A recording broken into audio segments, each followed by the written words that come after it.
Hello Lolo Eli, ito na ang ating August summary ngayong September 20. August summary para sa September 20, isang mabilis dahil pag hindi natin ginawa ito, hindi natin magagawa kahit kailan. Kasi tambad na tayo. Buti ngayon September walang masyadong nangyari. So siguro next week pagdating ng October, magsama agad tayo ng September. 1 minute video lang yan. Ito, may nangyari naman ng konti ng August, kaya ito ang nangyari sa iyo, Lolo Eli, August 2024. Okay, so August 1, nakalagay dito, uwian from Japan. Galing tayo sa bakasyon ng 8 days from July 25 to August 1. Umuwi tayo ng August 1. Tapos, August 2, puyat, chill day, sa bahay lang. August 3, SM, laptop for Matthew dahil college na si Matt, diba? Mag-first day na siya ngayong September dapat. So, first month na pala niya ngayong katapusan. Second month, bale. Okay, so yon. August 3, bumili tayo ng Huawei laptop. Yung specs niyan, post natin dito. So, i-edit pa rin natin to, nakakatamad. August 4, yan, Matthew UST apartment. First time for far from home. Hinatid namin si Matt dito. Nakakatot. Ayan. Lolo Eli umiyak si Mami at si Sean. Sabi ni Sean, ang hirap palang hindi umiyak. August 5-6, birthday ni Mami, August 5. Ayan. Wala kami masyado. Sabi birthday na lang niya yung Japan namin. So, yun. 42nd birthday. August 6, uwi. Commute si Matthew. So, umuwi siya. Sinamahan ko yata siya nun para umuwi. Tinuruan ko siyang mag-commute pa uwi. Yan, lumakad kami. Ako pinuntahan ko siya doon sa school. Sinundo ko siya, tapos nag-commute kami papunta, sakay ng jeep. Pumunta kami ng West, yun, Quezon Avenue West, try na malakad. Tapos ngayong September, naligaw siya nung isang araw. Hindi niya kabisado. At August 6, 7, 8, wala. Yan nga, August 9, first commute ni Matt by himself papunta at pauwi. Yan, August 9. Tapos naka-note din dyan sa August 9, Fender Telecaster Deluxe raffle winner. So August 9 yan. Ito yun. Pakita ko sa'yo.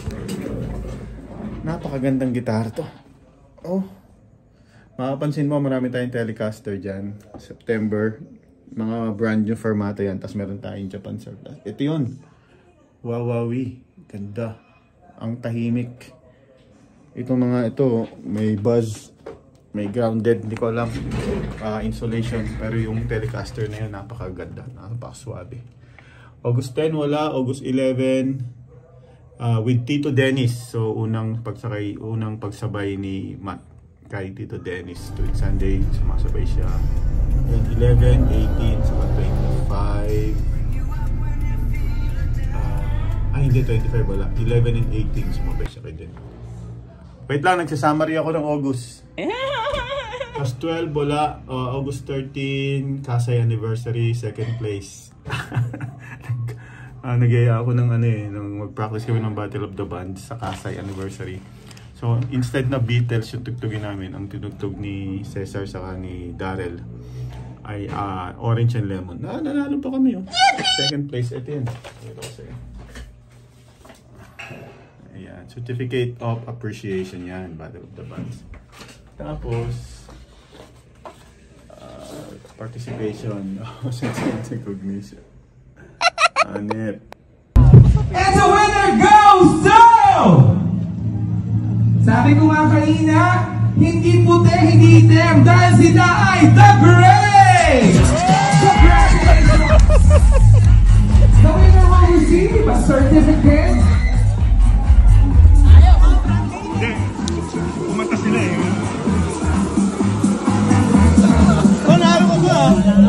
Ayan. Gathering a number score of 87.67%. Kakain na tayo. Kain tayo, Lolo Eli. Tapusin natin to. Yun, August 13, second place. August 16, wala. Tapos, na-hospital si tatay ng August 13. Nagsusa pa. Tapos, row, ayan, yung nawawalang 12,000 para sa St. Peter. Damn! Tapos, August 23, holiday, Singapore tayo. Ayan, nag-holiday ng 23. Tapos, nag-Singapore tayo. August 23 hanggang 26 tayo umuwi. Separate video gagawa tayo niyan. Wala pa eh, nagtatapos pa tayo ng upload sa Japan. Tapos, August 28, Toyota maintenance. August 29, holiday, Bulacan Day, Marcelo H. Pilar. August 30, Matt Angel, uwian. Sasunduin ko dapat si Matt doon. Friday, sa Kay Pombo, tapos dadating pala si Angel. Jacobs, nag-lunch kami sa Jacobs. Nandito si Matt. And then yon, September na. See you next week para sa summer, summary ng September.